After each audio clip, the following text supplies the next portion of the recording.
TDP ప్రజల కోసం ఆవిర్భవించి వారి కోసమే ఆలోచిస్తుందని అన్నారు కేంద్ర మంత్రి రామ్మోహన్ నాయుడు. అధికారం ఎలా వస్తుందని కాకుండా ఏం చేస్తే ప్రజలకు మేలు జరుగుతుందో యోచిస్తుందని అన్నారు.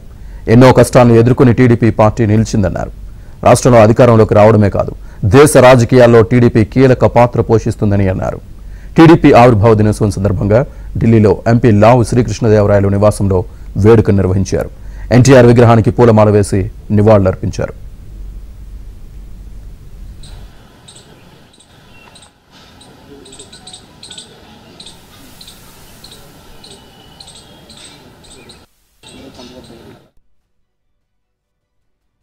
ఖ్యాత నట సార్వభౌముడు స్వర్గీయ నందమూరి తారక రామారావు గారి తాలూకా ఆలోచనల మీద పుట్టినటువంటి పార్టీ తెలుగుదేశం పార్టీ.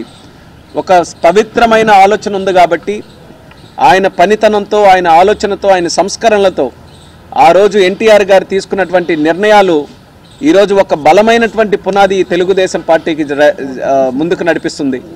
43 సంవత్సరాల చరిత్ర. ఈ దేశంలో ఎన్నో రాజకీయ పార్టీలు వచ్చాయి, వెళ్ళిపోయాయి.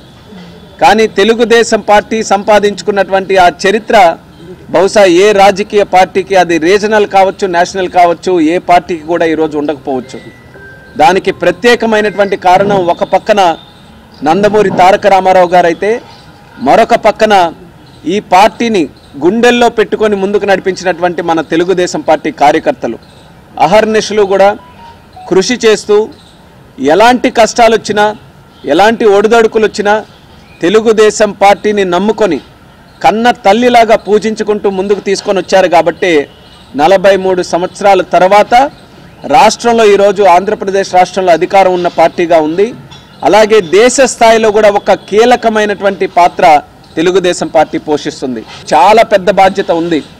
ఎన్నో కష్టాలు ముందు నుంచి కూడా అనుభవిస్తూనే వచ్చాం. కష్టాలను దాటుకుంటూ, ఎందుకనంటే మా ఆలోచన ఎప్పుడు కూడా తెలుగుదేశం పార్టీ తాలూకా ప్రధానమైన ఆలోచన అధికారం ఎలా వస్తుందనే ఆలోచన కాదు, ప్రజలు ఏం చేస్తే బాగుంటారన్న ఆలోచన మీద వెళ్ళాం. కాబట్టి 43 సంవత్సరాలైనా ఇంకా బలంగా ముందుకు నడుస్తున్నాం. ఎంతోమంది నాయకులు కూడా మధ్య మధ్యలో వచ్చారు. తెలుగుదేశం పార్టీని అడ్రస్ లేకుండా చేస్తామని సవాల్ విసురుతో కూడా ఎన్నో మాటలు మాట్లాడారు. అలాంటి వ్యక్తులే ఈరోజు అడ్రస్ లేకుండా వెళ్ళిపోయారు తప్ప తెలుగుదేశం పార్టీ చెక్కు చెదరకుండా ఈరోజు వరకు బలంగా ముందుకు నడుస్తుంది.